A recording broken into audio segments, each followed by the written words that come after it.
After 15 years of not selling, now Pandora is considering a sale. What do we know? So far, just that they're looking into it, and then a lot of speculation about who prospective buyers could be.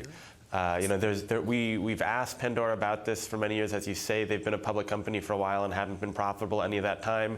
But I think Pandora is starting to feel the squeeze from a lot of competition around, whether it's from Apple, whether it's from Spotify. And though their advertising numbers continue to get better every year, their user growth has really just plateaued over the past year.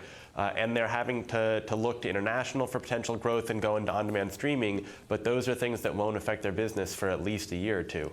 So who are potential buyers? We're looking at a list there. Google, Amazon, elaborate for us.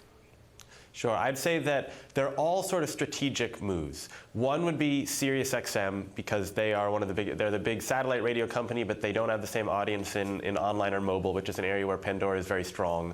Another might be a big tech company with a music service that already exists but could use a lift, like Apple or Google.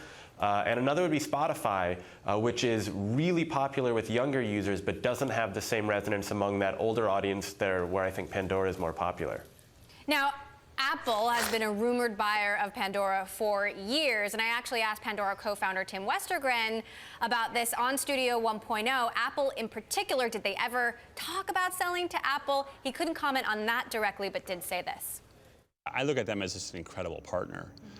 It makes sense they would have radio products and things that would compete with us, but stepping back, they've sort of invented this field that we benefit from.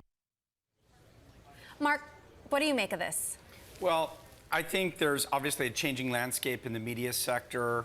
A lot of media owners want to move towards subscription services because you get a steady stream of revenue. So I don't look at public M&A, but if I were to imagine who's looking hard at them, Apple's made a lot of moves to get into streaming services. Their music service is terrible.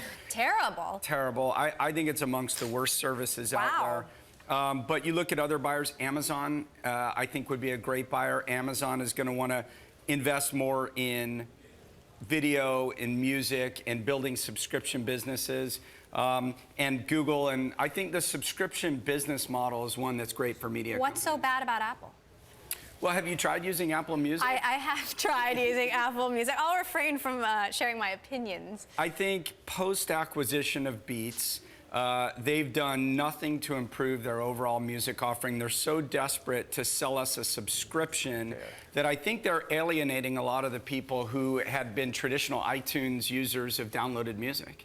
That said, Apple has 30 million songs. Spotify has 30 million songs. Pandora, and I think this might be one of their big problems, they have 1 million songs. And I'm a huge Pandora listener.